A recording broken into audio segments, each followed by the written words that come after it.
ಕಾರ್ತಿಕ್ ಅದು ಸಾಮಾನ್ಯವಾದ ಸ್ವಪ್ನವಲ್ಲ.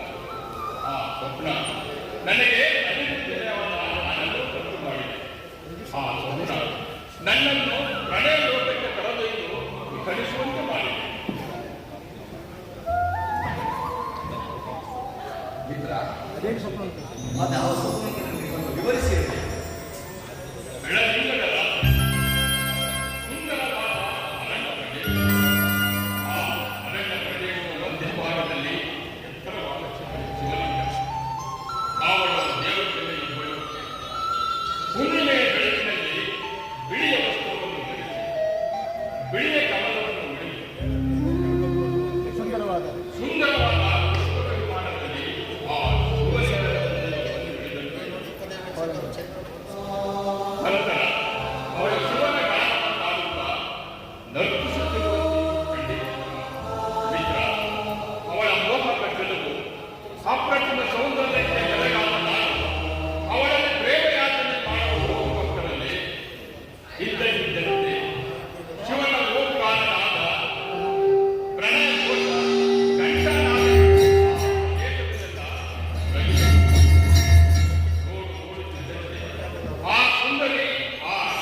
ನಿನ್ನಂತಹ ಅವಿವಾಹಿತ ಪ್ರಣಯ ಕನಸು ಬೀಳುವುದು ಸಹಜ.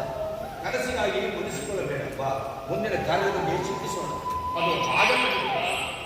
ಆ ಸುಂದರಿಯ ಮುಂದೆ ಈ ರಾಜ್ಯ, ಅಧಿಕಾರ, ನನಗನಕ ಕೋಶಾಲೆಗಳು ಋಣಕ್ಕೆ ಸಮಾನ.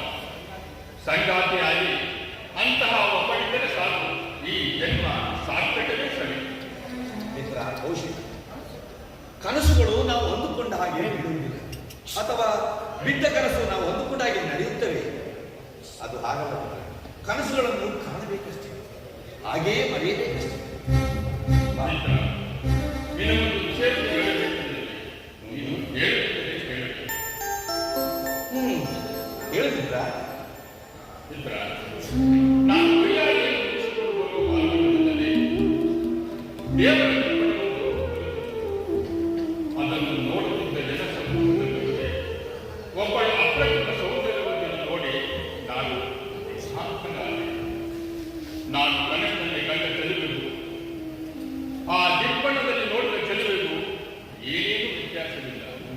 ಹೋಲಿಕೆಯಲ್ಲಿ ಇಬ್ಬರು ಒಂದೇ. ಅವಳೇ ಇವಳ, ಇವಳೇ ಅವಳ ಎಂಬ ಸಂಶಯ ನನ್ನನ್ನು ಕಾಡುತ್ತಿದೆ. ಮಿತ್ರ, ಹೇಗಾದರೂ ಮಾಡಿ ಆ ದಿಬ್ಬಣದಲ್ಲಿ ಕಂಡ ಚೆಲುವೆಯನ್ನು ಪತ್ತೆ ಹಚ್ಚುವ ಕಾರಣವಾಗಬೇಕಿಲ್ಲ. ಅಷ್ಟೇ ಹೇಗೆ ಚಿಂತಿಸಿದ ನಮ್ಮವರನ್ನು ಬಿಟ್ಟು ಹುಡುಕಿಸಿದರಾಯಿತು. ನೀನು ತಲೆ ಕೆಡಿಸಿಕೊಳ್ಳಬೇಕು. ಮೊದಲು ವಿಶ್ರಾಂತಿಯನ್ನು ಕೊಡಿ. ಬಾ ಹೋಗೋಣ.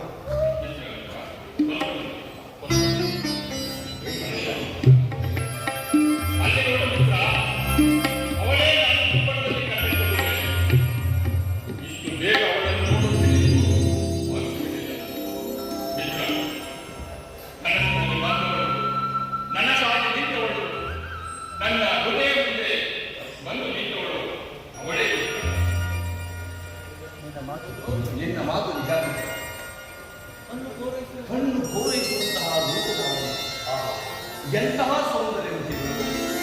ಭೂಲೋಕದಿಂದ ತಲೆಗೆ ವಾಯುಹಾರಕ್ಕೆ ಬಂದಂತೆ. ಈಗಲಾದರೂ ನನ್ನ ಮಾತಿನಲ್ಲಿ ನಂಬಿಕೆ ಬಂದಿದೆ. ಆ ಬ್ರಹ್ಮನ ಸಾಧನವನ್ನು ಮೆಚ್ಚಲಿದೆ. ಆ ಬ್ರಹ್ಮನು ಸಪ್ತ ಸಮುದ್ರಗಳನ್ನು ಶೋಧಿಸಿ ತನ್ನ ಚಂದ್ರನಿಂದ, ವಿಶೇಷವಾದ ಚಂದ್ರನಿಂದ ಅವಳನ್ನು ಸೃಷ್ಟಿಸಿದನು. ಅಥವಾ ಈ ಲೋಕದ ಎಲ್ಲಾ ಕಾಮಗಳನ್ನು ಒಟ್ಟುಗೂಡಿಸಿ ಅದರಿಂದ ಅವಳ ಮರವನ್ನು ಮಾಡಿದನು. ಇಲ್ಲವೇ ಮಿಂಚುಗಳ ಕುಂಚಗಳಿಂದ ಪೋಣಿಸಿ ಆ ಸುಂದರವತಿಯನ್ನು ಈ ನೆರೆಗೆ ತಂದನು. ಮಿತ್ರ, ಹಾಗೆ ಅಂಗವನ್ನು ಕೊಂಡುವುದಕ್ಕೆ ಬಲಗಳೇ ಇದೆ ಮಿತ್ರ, ಬಲಗಳೇ ಇಲ್ಲ. ನಿಜ. ಇಂತಹ ಸೌಂದರ್ಯವತಿಯರ ಸೌಂದರ್ಯವನ್ನು ಕಡೆ ಪುರಾಣಗಳಲ್ಲಿ ಕೇಳಿದೆ. ಆದರೆ ಈಗ ನನ್ನ ಕಣ್ಣಾರೇ ಕಂಡಂತಾರೆ. ಆದರೂ ಮಿತ್ರ, ಇಂತಹ ಸೌಂದರ್ಯದ ವಿಚಾರದಲ್ಲಿ ನಿನ್ನಂತಹ ಪುರುಷರು ಎಚ್ಚರವಾಗಿರಬೇಕು. ಏಕೆಂದರೆ ಅದು ನನಗೆ ತಿಳಿಯಲಿಲ್ಲ. ದಕ್ಷ ಬ್ರಹ್ಮನು ತಾನು ಮಾಡಿದ ಕಲ್ಯಾಣ ಮಂಟಪದಲ್ಲಿ ಆ ಚಂದ್ರವನ್ನು 27 ಜನ ಪುತ್ರಿಯರು ವಿವಾಹವಾಗಿ 26 ಜನರನ್ನು ಪಕ್ಕಕ್ಕೆ ಸರಿಸಿ ಮೋಹಿನಿಯ ವ್ಯಾಪಾರದಿಂದ ಅವರನ್ನು ಹೋಗಿಸಿ ಆ ದಕ್ಷ ಬ್ರಹ್ಮನ ಶಾಪಕ್ಕೆ ಗುರಿಯಾದಾಗ ಅವನು ಅನೇಕ ಕಷ್ಟಗಳನ್ನು ಕೊಟ್ಟು ಅವಾಂತರ ಮಾಡಿಕೊಳ್ಳಲಿಲ್ಲ. ಅಷ್ಟೇ ಏಕೆ, ಆ ಕೀಚಕನು ದ್ರೌಪದಿಯ ಮೇಲೆ ಆಸೆಪಟ್ಟು ಭೀಮನಿಂದ ಹತನಾಗಲಿಲ್ಲ. ಆ ರಾವಣ ಸೀತೆಯನ್ನು ಅಪಹರಿಸಿ ಅವಳಿಗೆ ಮೋಹಪರವಶನಾಗಿ ರಾಮಾಯಣವನ್ನು ಮಾಡಿಕೊಂಡು ನಾಶವಾಗಿ ಹೋಗುತ್ತದೆ. ಮಿತ್ರ, ನಿನ್ನ ದೊಡ್ಡ ಪುರಾಣಗಳನ್ನು ಹೇಳಿ ನನ್ನ ಆಸೆಗಳ ಮೇಲೆ ತಣ್ಣೀರಿಸಬೇಡ. ಹಾಗೆ ನನ್ನನ್ನು ದೂರ ಮಾಡುವ ಪ್ರಯತ್ನ ಮಾಡಬೇಡ. ಅವಳು ನನ್ನನ್ನು ಸೇರಲೇಬೇಕು. ಸೇರಿ ಈ ಅರಮನೆಯ ಪಟ್ಟಣದ ರಾಣಿಗೆ ಆಗಲೇಬೇಕು. ಇದು ನಿನಗಾಗುತ್ತಿದೆ. ಇದು ನಿನಗಾಗುತ್ತಿದೆಯೋ ಇಲ್ಲವೋ ತಿಳಿಸು. ಚಿಂತಿಸಬೇಕು, ಕೋಪ ಮಾಡಿಕೊಳ್ಳಬೇಕು. ನಾನು ಆಪ್ತ ಸಭೆಯನ್ನು 2 ಇದ್ದಪಡಿಗಳನ್ನು ಹೇಳಿದೆ. ಬಾ ಬಾ ಹೋಗೋಣ. ಆಗಲೇ